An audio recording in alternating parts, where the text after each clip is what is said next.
They haven't said a word to you in days, no argument, no explanation, no acknowledgement that anything is even wrong, just silence, a wall of nothing where a person used to be.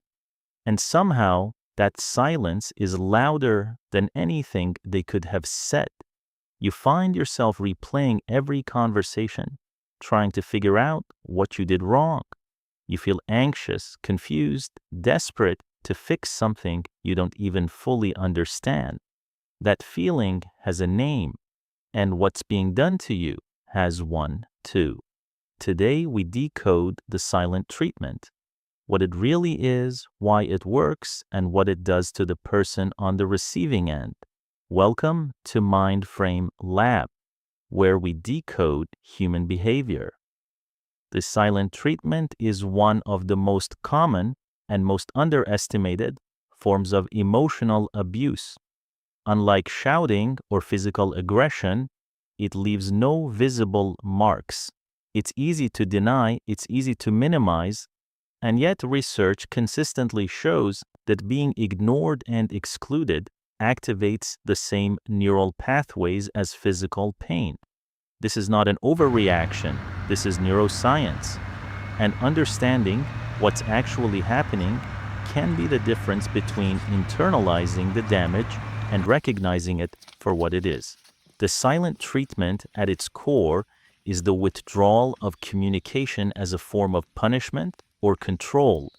It's important to distinguish it from something healthy, needing space. When someone says, "I need some time to process this before we talk," that is self-regulation. It's honest. It has a timeline.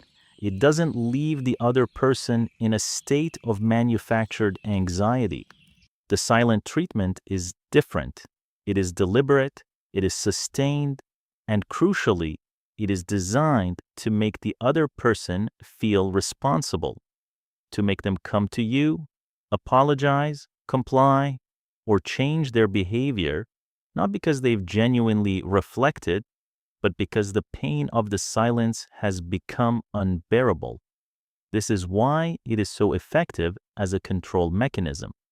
It exploits one of our deepest psychological needs, the need for social connection and belonging. Research by psychologist Kipling Williams shows that even brief experiences of social exclusion trigger a cascade of psychological distress, threats to our sense of belonging, self-esteem, control, and meaningful existence. The person using the silent treatment doesn't need to say a word. The victim's own psychology does the work for them. The psychological damage of repeated silent treatment is significant and well documented. The first effect is hypervigilance. When you never know what will trigger the silence, you start monitoring everything, your words, your tone, your expressions. You walk on eggshells, not because you've done anything wrong, but because you've learned that anything could be used against you. Over time, this chronic state of alertness becomes exhausting and destabilizing. The second effect is self-blame.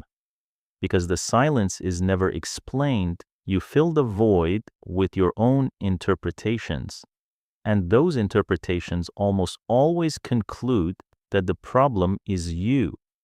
You start to believe that if you were just better, calmer, less needy, more understanding, the silence wouldn't happen. This is exactly what the person using the silent treatment wants you to believe. The third effect is a distorted sense of reality. Gaslighting and the silent treatment often go hand in hand. When you try to address the silence, you're told you're overreacting, that you're too sensitive, that nothing is wrong. This consistent invalidation of your experience erodes your ability to trust your own perception, which, as we've discussed in previous videos, is one of the most insidious forms of psychological harm. The fourth effect is trauma bonding, the cycle of silence followed by reconciliation, the cold withdrawal, and then the warm return creates the same intermittent reinforcement pattern we explored when discussing manipulation. The relief of reconnection feels so intense that it strengthens your attachment to the very person causing the pain. So what do you do when you're on the receiving end of the silent treatment?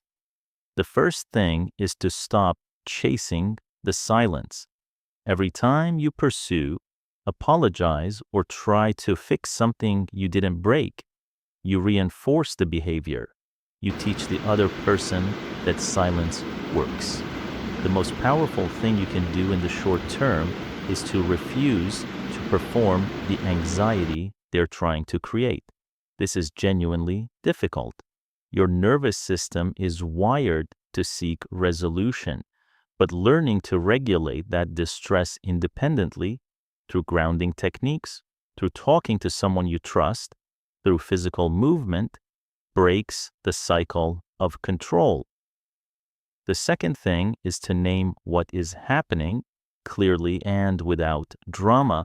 When the silence ends, don't pretend it didn't happen. Say calmly, "When you stop communicating with me for days, it causes me real distress. I'm not willing to continue in a relationship where that's how conflict is handled." This does two things. It establishes a boundary, and it reveals whether the other person is capable of taking responsibility for their behavior. The third thing, and the hardest, is to honestly assess the pattern. A single instance of someone shutting down during a conflict is human.